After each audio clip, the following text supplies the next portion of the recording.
All right, let's look at what the headlines are across Nigeria this morning, and we'll start with Daily Trust newspaper. Daily Trust says fresh protests in Katsina, Niger over insecurity, and people will defend themselves if government can't. As the senator is saying, that and protests could distract our troops. As President Buhari is quoted as saying there's an uproar on social media over attacks.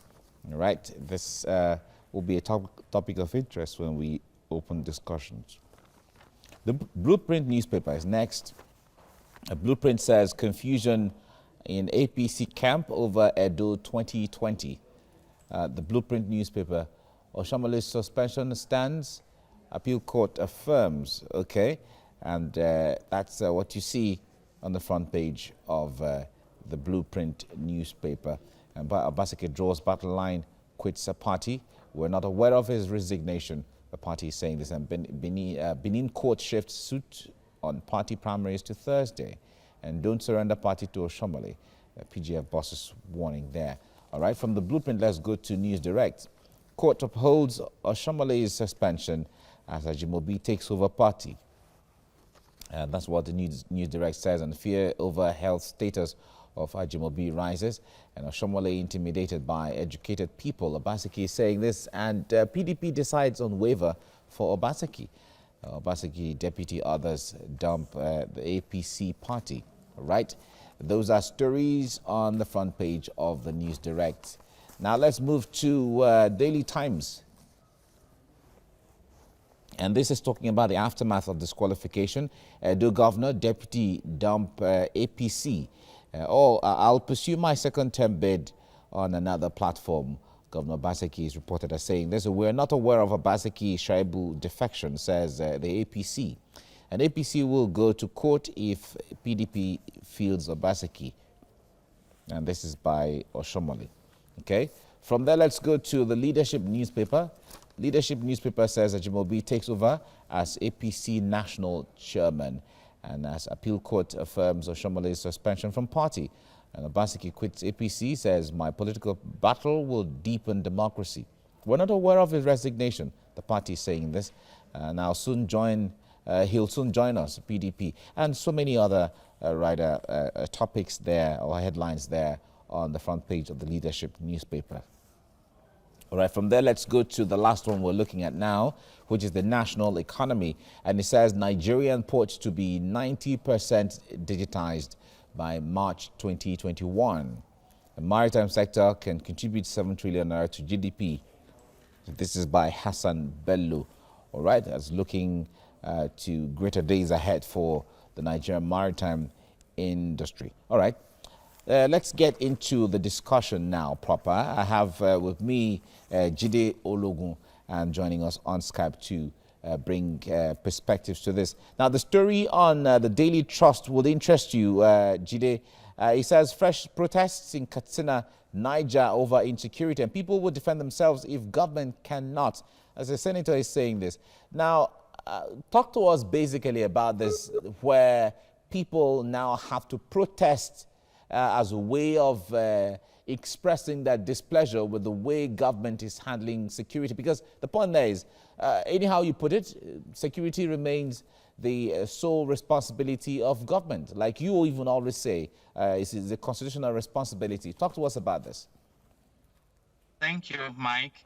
Like you just echoed now, if you look at Section 14, subsection 2, of the Nigerian Constitution 1999 as amended, it says that the primary purpose of government shall be the security and welfare of the people. And this is a twin responsibility. Where you have a vibrant security for the people, then you can be sure that they will be free to go about their welfare and enjoy a well-being. Now, let's come.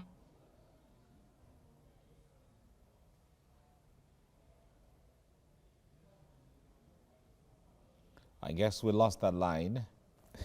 Okay. We had Jide Ologun talking to us about the state of things in Katsina and Niger State. I understand Jide is back now. Yeah, Jide, you're back on now. You were laying the foundation to the question I asked earlier on, as in how bad it has gotten, where people have to protest now to express displeasure about how government is not, or how government is failing in protecting them? Exactly.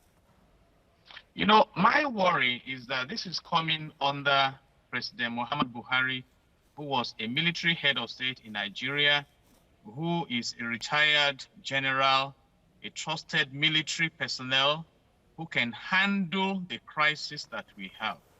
And I just want to go back to his own response to the former administration. I recall that in May 2012, while speaking to his supporters as a candidate, he actually described the Nigerian government as the biggest Boko Haram and was wondering why that government could not deal with Boko Haram. That was when he threatened that if the election of 2015 went the way of 2011, that the dogs and the baboons would be soaked in blood, which became a viral comment. And here we are now under his own regime, that even his own state, Katsina State, is under siege by bandits. That even in his own state, people are protesting. Those who hailed him, who supported him, who were willing to go to any extent. And I think this raises a lot of suspicion. And some of us have tried to analyze the issues. Is it that we are condoning the activities of these bandits?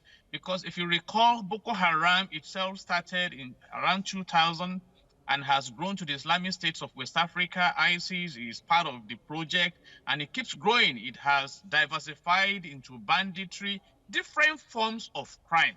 And we agree with me that over 28,000 people have been killed, you know, over 3.5 million displaced. And you must ask yourself, with the chief of army staff, the chief of ES staff, what we have spent into this, it appears that we have failed in securing the nation, and that can only contribute to our remaining in poverty.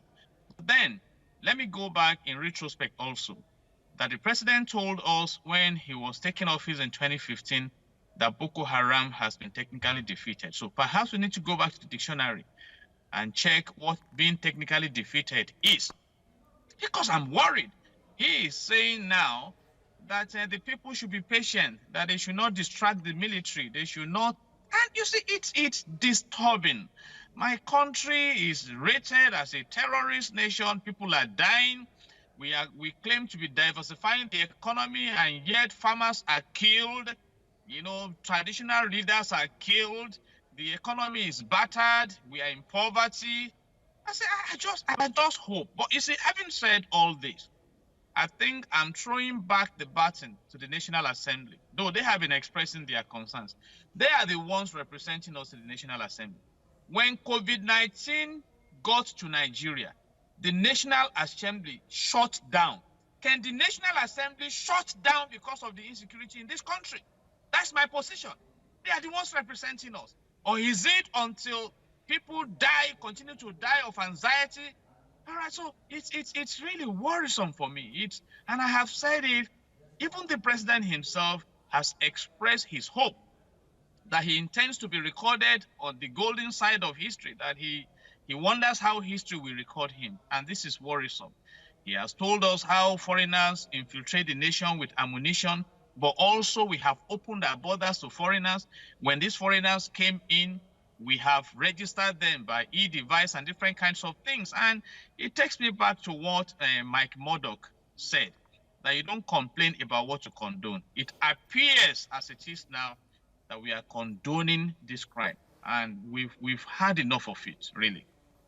All right. Now, the point there is the statement credited to the president saying that protests could distract our troops. A lot of analysts have even said that the president should be apologizing to those who are protesting and even to Nigerians for not being able to handle this headlong. But we can't take it away from the reality of the fact that it's actually not an easy thing to bring insurgency and all of that to an end.